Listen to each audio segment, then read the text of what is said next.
Je voudrais savoir comment vous appelez ceci. Les bobettes. Des bobettes. Ben, un caleçon. Lorsque vous êtes seul, comment vous appelez ceci? Une bobette. Je dirais que c'est des petites caleçons, des petites culottes. Comment vous appelez ça? Une petite bobette. Vraiment, là, quand vous êtes à la maison et vous cherchez vos... Canson? Est-ce que vous dites bobette des fois? Bobette, oui. Oui, oui, oui. Pouvez-vous me dire comment vous appelez ça vraiment chez vous quand vous êtes tout seul? Des bobettes. Il est dans le dictionnaire maintenant. Ah, pour vrai? Ah, j'aurais pas su. OK, c'est bon. Le mot bobette, c'est pas dans votre dictionnaire à vous? Pas ben, non. Non. Bobette, maintenant, est dans le dictionnaire. Ah, arrête donc, hein? Savez-vous que le mot bobette est maintenant dans le dictionnaire? Ah oui? Ah, ça va pas. Vous êtes contente? Bien certain. C'était prêt, hein? Alors maintenant, mesdames, vous pouvez utiliser le mot bobette. Bobette est effectivement un nouveau mot dans le dictionnaire.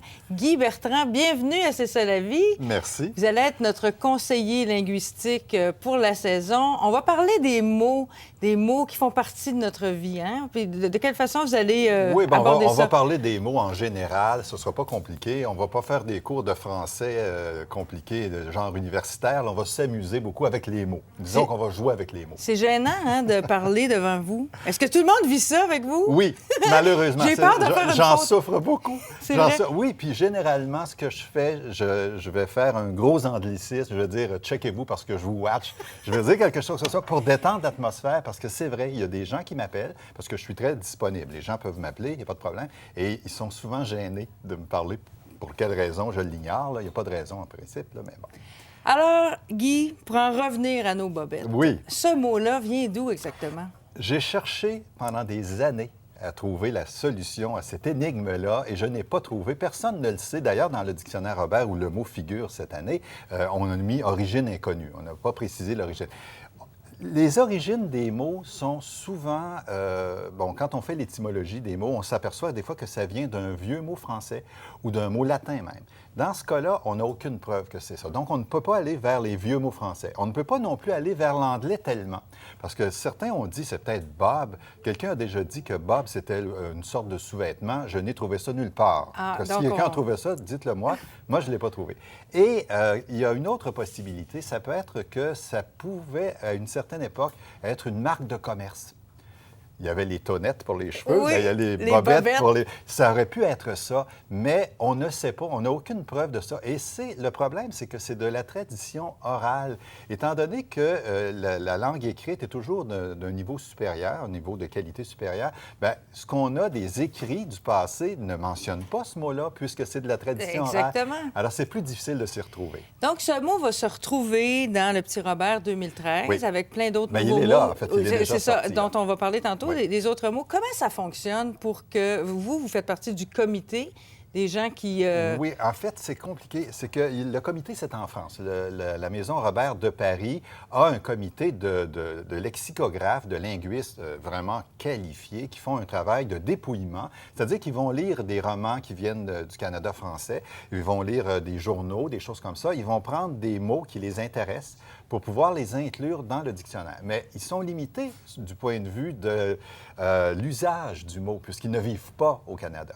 Ils vivent en France. Exactement. Alors, ils me consultent, moi, parce que je vis ici, et on me demande de vérifier les définitions qu'on donne. Ils vous font les peur marques du d'usage. choix de mots et Oui. vous Il y en commentez. avait 115 l'année passée, d'ailleurs. Cette année, c'est pour 2014, il y en a beaucoup moins, là, mais il y en avait 115 l'an dernier. Et on me demande de faire des commentaires. Est-ce que c'est familier, vulgaire? Ils ne savent pas toujours. Il faut qu'on l'indique dans le dictionnaire. Alors, on me demande ça. On me demande aussi de voir si la définition est correcte. Dans certains cas, j'ai dû changer des définitions qui n'étaient pas tout à fait exactes. Alors, c'est un travail rigoureux. Et puis, le Robert, ils sont vraiment très sérieux dans leur approche. Les nouveaux mots, on peut en faire la liste. Puis, si jamais vous avez quelque chose à dire sur le travail que vous avez effectué sur ces mots-là, ambitionné. Oui, ambitionner, c'est dans le sens d'exagérer, là. Ce n'était pas dans le dictionnaire. Mais ça, c'est un terme, il n'y a absolument aucune contre-indication. Ce n'est pas contraire au génie de la langue française. C'est une extension de sens, donc on peut le permettre sans aucun problème. Soit dit en passant, j'ouvre une petite parenthèse importante. Les dictionnaires ne sont pas là pour nous dire quoi dire. Ils sont là pour nous dire ce que nous disons. Ah! Alors, on ouvre le dictionnaire pour voir qu'est-ce que ça veut dire bobette. Revenons à notre Oui. bobette. Qu'est-ce que ça veut dire bobette? J'ai entendu ce mot-là, quelqu'un a dit ça, un ami canadien, puis bon, je veux savoir ce que ça veut dire. Le Français ouvre le dictionnaire, voit bobette, voit la définition. C'est à ça que ça sert. Ça ne lui dit pas, hey, il faut dire bobette, remplacer c'est ça. sous-vêtement par bobette. Et Pas du est-ce tout. qu'il y a des mots qu'on dit et qui se retrouveront jamais dans le dictionnaire qui sont corrects de dire? Ben, c'est-à-dire que oui. Il y a des mots, par exemple, toutes les dérivations, on peut avoir le mot prendre, il y a reprendre. Il va y avoir déprendre. On va avoir des mots en able aussi. On va dire c'est faisable. Est-ce que c'est déménageable? On le dit, ça, mais ça ne sera pas dans le dictionnaire nécessairement. Ça ne veut pas dire que c'est pas correct Exactement, de dire. parce que sinon, on aurait des dictionnaires beaucoup plus volumineux. Oui. Vraiment. Jello. Marque de commerce, évidemment, mais c'est devenu un peu comme frigidaire, un nom commun chez nous. En France, c'est autre chose. Mais parce que c'est important pour eux, ils ont lu ça dans des ouvrages, comme je disais tout à l'heure, là, dans des romans ou tout ça. Alors, pour que J'essaie les de voir gens... dans quel roman ça peut Mais être. ça Peut-être peut être- Michel Tremblay. Pas nécessairement, ça non? peut être dans beaucoup de romans, mais ça peut être Tremblay, Oui. évidemment. Mais on va prendre le mot, on va le mettre dans le dictionnaire avec marque de commerce. On va indiquer que c'est une marque de commerce, mais au moins les gens vont savoir ce que le mot signifie et c'est le but premier du Et dictionnaire. quand ils vont venir au Québec et qu'on leur servira du Jello, ils sauront de quoi il s'agit. Exactement. Slush. Slush, ça, c'est un autre débat. C'est que c'est un mot qui est critiqué. Parce qu'on a des mots critiqués dans le dictionnaire. Je vous disais tantôt que le dictionnaire n'est pas là pour nous dire quoi dire. Mais il y a des marques. Ce qu'on appelle une marque, c'est critiqué, anglicisme, vulgaire, familier, tout ça. Il faut en tenir compte. Le dictionnaire nous dit voici ce que ce mot-là veut dire, mais faites attention. Si vous l'utilisez, vous risquez d'insulter certaines personnes parce que c'est vulgaire. Bon. Alors, dans le cas de votre slush, c'est un mot qui est très, très, très utilisé ici pour désigner l'agadou. Oui. Mais depuis un certain nombre d'années, l'agadou gagne en popularité. Et le mot technique, c'est névaste, de toute façon, que personne n'utilise. Il me semble la slush, là, c'est Oui, vraiment l'hiver mais il y a quand la ça. slush qu'on boit, la barbotine. C'est un beau mot, ça, barbotine, Oui. qui a été inventé chez nous. Je pense que c'est l'Office québécois de la langue française qui l'a proposé. Je ne suis pas certain, mais il me semble que oui. C'est un beau mot et ces mots-là, il faut en tenir compte. On met le mot fautif dans le dictionnaire. En fait, le mot qui n'est pas recommandé dans le dictionnaire, essentiellement pour que les gens sachent ce qu'il signifie. Non, c'est parce que ça se dit mal. Sachent ce qu'il signifie. Et dans les faits, les gens vont pas prendre ce qui est dans le dictionnaire comme parole d'évangile non plus. Les gens Oui, ont quand ont même un certain jugement. jugement.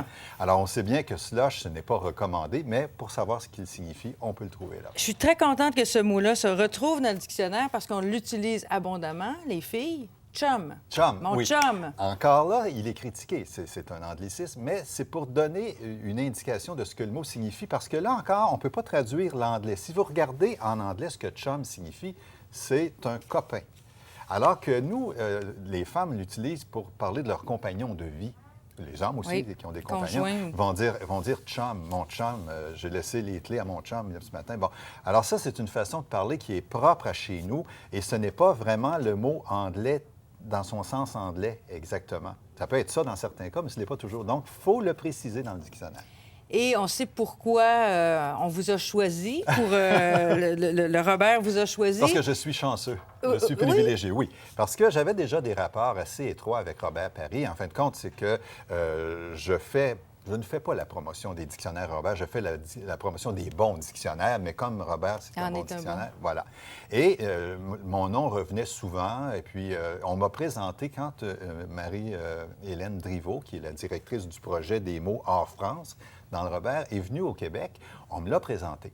À Montréal. On me l'a présenté. Et puis, en jasant comme ça, je lui ai dit, si vous avez des questions, si vous vous interrogez sur la pertinence de certains mots, appelez-moi, je pourrais vous donner des indications. C'est une très bonne idée. Puis elle a écouté, elle a trouvé que c'était une très bonne recommandation, une bonne suggestion. Alors, tout de suite, elle m'a envoyé la liste complète et j'ai passé à travers. C'est vraiment intéressant. C'est un travail fascinant et d'autres personnes, évidemment, auraient pu le faire très bien. Mais comme j'avais déjà une relation avec le Robert, on en a profité pour me le demander. C'est fait bénévolement, soit dit en passant. Et avec passion. Avec passion, parce Et- que c'est passionnant. Ben oui, c'est passionnant aussi de vous entendre et ça ouvre Mais il y a les tellement portes de gens notre belle langue. Ici, il y a des gens qui sont passionnés par la langue. C'est incroyable. Et c'est pour ça que lors de nos chroniques, on va s'amuser Oui. parce qu'il y a beaucoup de gens que ça passionne. C'est une passion. Et quand on en parle, on s'enflamme. Des fois, on se fâche aussi. Mais c'est toujours passionnant, c'est toujours passionné. Merci beaucoup, Guy Bertrand. Merci à vous.